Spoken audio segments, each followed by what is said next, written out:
A corrupt government cannot liberate the people. If the head of the stream is corrupt, the entire river will be also. I do not support corruption. Corruption takes money away from children's education. It deprives hospitals of basic necessities. It means that roads are not fixed. Corruption deepens inequality. It siphons off taxpayers' money to make a few cronies richer with the political connections instead of benefiting the people. This government has been doing everything it can to weaken and undermine the Integrity Commission, which is an institution that I designed as Minister of Justice and brought the legislation to Parliament to fight corruption in this country. I have said it before and I will tell you again. Jamaica cannot move forward without a government built on integrity that embraces principles of good governance in this country.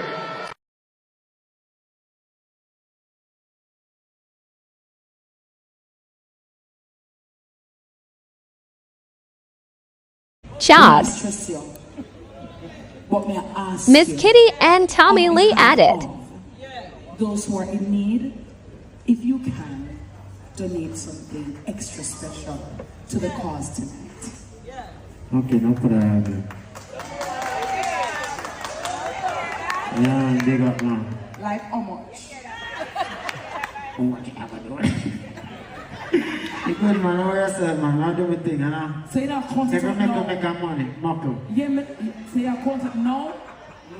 Yeah, it's not the bag. No. So you have just have a little bit of time. Puss.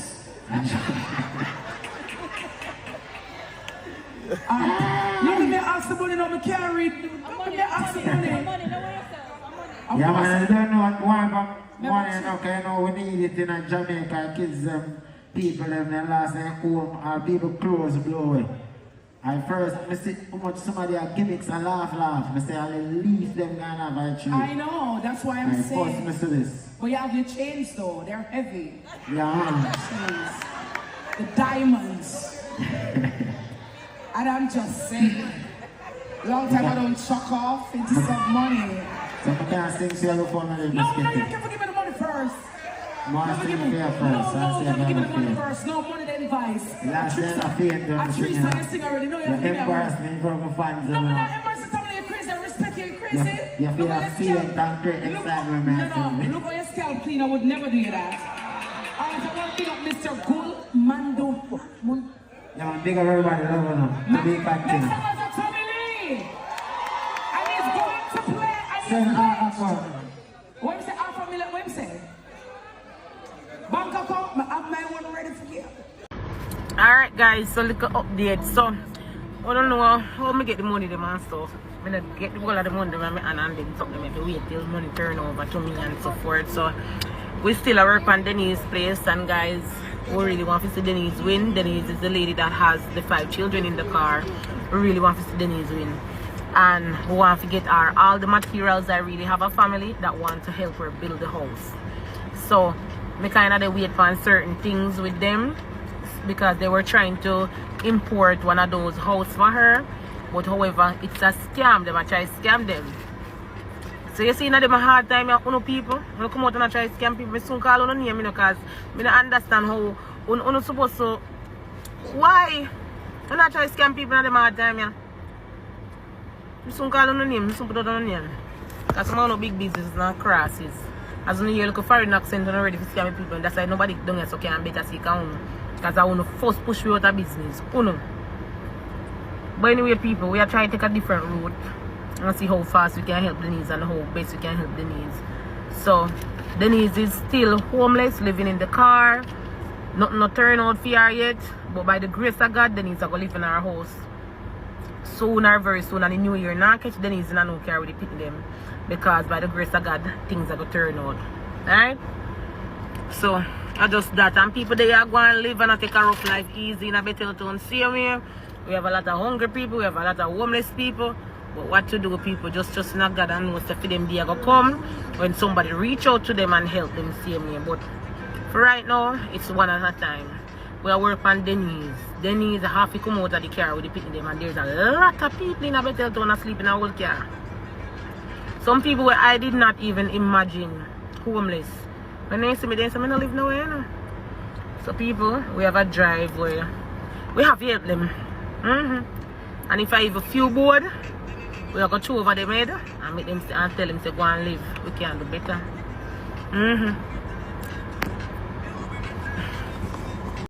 Still not enough transparency around the hurricane relief work and what is happening with supplies. Also at this point, it don't look like the government have any intention of setting up an independent oversight committee anytime soon. I do have new information for you that we've learned. Also some comment, my opinions on that new information. So the Public Administrations and Appropriations Committee, that's a PAAC, that Committee of Parliament had its first meeting to look at the hurricane relief effort, and thank goodness for that, because we're just not getting enough detail coming out of the press conferences.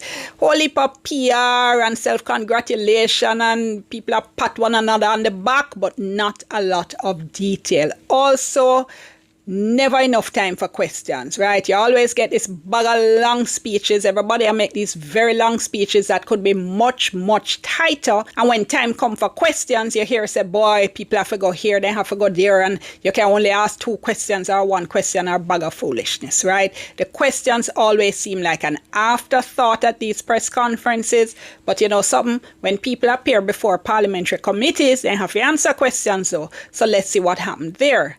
Now the PAAC met for about 6 hours, yes, 6 whole hours. So, you know, that's a whole heap of questions and answers, whole heap of information. So I am going to be doing a series of videos looking at the different things that came up. Some of the things I want to look at, generators, how those are being distributed. Also the lack of broad-based input into the relief management process. Also lack of communication with members of parliament when government agencies come into communities to do work, and lots more. So lots and lots of issues. Look out for the different videos. Let's start with a question from the chair of the PAAC, Peter Bunting. He's an opposition member because the PAAC, it's an oversight committee, and it's always chaired by a member of the opposition. There is a concern. Well, one, we're a low trust society.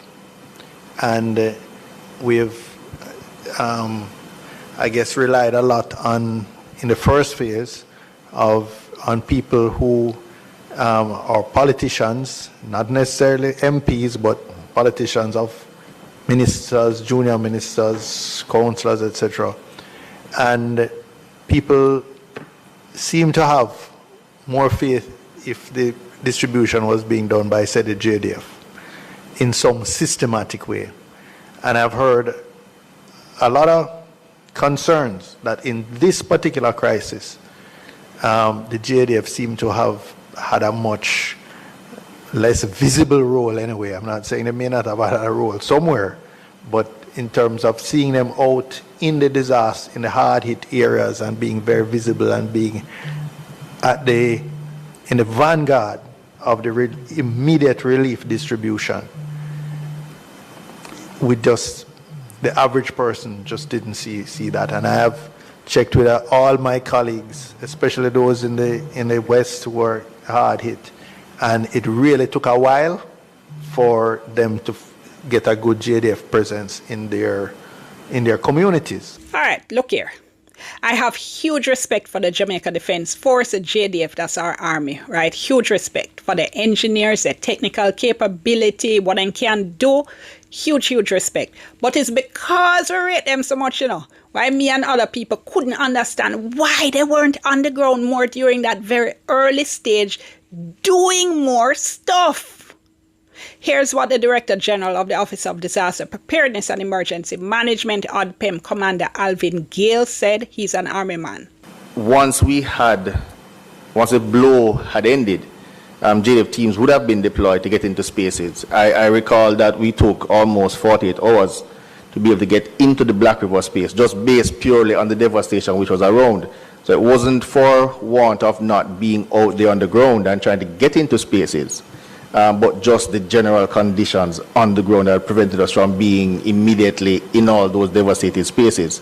Once we were to get into certain locations, they would have started setting up, as we have done out in Luan and other spaces now, or centralized JDF hubs or a forward operating basis so we can reach into the communities. So that would have accounted for some delay in getting on the ground. Boy, Commander Gale, respect you, boss, but I don't buy that answer. I maintain that there was not enough urgency in the early response, especially in the eastern Westmoreland area, which, if you remember, is where the hurricane made landfall, and that lack of urgency includes the JDF. And secondly, there is a concern that this is a concern around accountability, that there's hundreds of millions of dollars that have come in the first few weeks, probably. I don't know. I'm not getting a day-to-day tracking of it, but it's probably no billions in terms of relief given by private sector, given by various relief agencies and global NGOs and other governments and so on. But where is the system to track all this and to, to bring some, not just dignity, but some order to how, and accountability to how this is being done? I've been saying this. There just isn't enough transparency around how the relief effort is going on and how the relief supplies are being used, right? At the press conferences, we do get some information, but we tend to get these very big ballpark figures without a whole lot of detail. As it pertains to the matters concerning accountability, you are indeed correct. The Auditor General Department has commenced their real-time audit. Our first engagement with them from the department will be tomorrow. So those systems are in place. We have already submitted the relevant documentation, made the different meetings with them already to start that process. As it pertains to inventory management, there's an ongoing process now for disaster relief inventory management system. Last evening, we would have seen the first iteration of the product. This would encapsulate the entirety of the national stores across various ministries as it relates to disaster relief aid items coming in. The system will be full-fledged from receipt in our large stores until the last mile is how the system is designed. Once we should be able to roll that out onto our servers. The intent is before the end of the week. The team is feverishly working at that. At some point when the system is matured, this is a system, a bespoke system that you're developing. A bespoke system for GOJ towards disaster relief inventory management. Bespoke means it's being custom designed just for us. And once you hear something is being custom designed, you know that means it's going to take a little bit more time to get it. That means it's going to take a little bit more time to get it up and running. So there are none of these systems, United Nations or no other country have these systems that we There are a few systems that do exist, Chairman. One of the things you might find is that based on how Jamaica is set up and how our mechanism is run, they have to plug in other models. There has to be some redevelopment of systems. So whilst they might have a general warehousing system, how it is desired for us to be most efficient, it is not set up in that way. And then you particularly also run the risk of, in the times when they pull out, maybe in a few months after when you want the iterations to be redeveloped and so on, you will tend to lose that support. There is significant homegrown talent, and we, having done it that way, we are assured of a full-fledged system with the necessary support going into many years hence. There's also an intent to, once the system reaches a particular level of maturity, to have a front-facing system to the public into that mechanism. So there will be that level of visibility from the public during the disaster itself. So we're looking to roll out that mechanism very soon, Chairman. So, but that's an inventory system. Inventory system. So when it comes to the management of cash, no, there's the inventory, there's the goods, the supplies that are donated in that kind, will also go right? into the inventory system. There's the donations in cash. Donations in cash. And then there's the distribution to beneficiaries. So it's three different elements. You've described one system you're developing for inventory. So minus the cash, the system will also enable us to query where as I indicated, the last mile of the distribution. So it tracks from it to the intake beneficiary. right to the last mile. Well, when you say the last mile, do you mean to the beneficiary? Into the community. So you will be able to identify the we community that it ends up in, but not the household or the individual. Future iterations of the software would be able to, as the system it gets mature, to be able to do things like that. But that requires other parts of government to work to enable that to be inputted into the system. But it will be a rolling development of the software to add as many modules as we wanted. Hence why we wanted to be able to have that system so bespoke that these considerations in future, near or far, could be added into the system. As it concerns the management of cash, there is a fund committee that oversees all the donations coming in for cash. As it is now, the relevant assessments would have to be made in terms of required cash drawdowns, and that will have to be approved in every instance through the Ministry of Finance. So nothing is able to come out of those funds solely because the ODPEM desires for a spend to occur. So there are the financial records which exist. So the fund committee is a Ministry of Finance committee? It's headed by the finance committee. It is a committee of government? Of council, yes. So there is that mechanism. And these funds are both government funds and donated funds? These are donated funds that I'm speaking of, which are then transferred to the NDF in the event that we need, and it is spent from that mechanism. As it concerns the matters of the funds from insurance and so on, those do not fall under the purview of the ODPEM. So we have no marginal oversight over it. Notwithstanding, it is then that the fund committee, I guess, if required, could lean on those funds. So this fund committee that's distributing money from private sector, from aid agencies, there's no representative of the aid agencies or the private sector or anybody like that on this committee? Not at the moment. By now, I think we can all come to the conclusion so them have no intention of setting up no independent oversight committee anytime soon. Why am I saying that? Because them would have do it already. What is happening here is that government is operating as government always does and according to their usual culture of secrecy, and they are basically ignoring all the calls for broad inclusivity and transparency. Look, man, I just don't believe that detailed information couldn't be made available to the public on a preliminary basis. Lots of information, lots of money, lots of aid. Why aren't we getting that information? All of that could be pushed out while they're continuing to work on whatever fancy system it is they're doing.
their leader. Last week, Prime Minister Bruce Golding told the country that under his leadership, same-sex marriages would not be recognized in Jamaica. Speaking during her contribution to the debate on the Charter of Fundamental Rights and Freedoms in Parliament yesterday, Opposition Leader Portia Simpson-Miller agreed with the stance of the Prime Minister. However, Mrs. Simpson-Miller says this must be explicitly stated in law.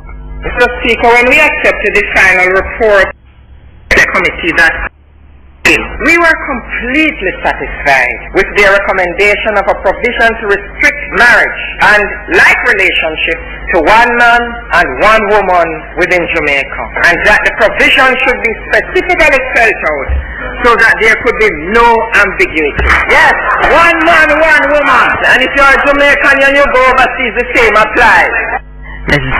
That's Mrs. Simpson-Miller on her feet. October 20th, 2009. History right there.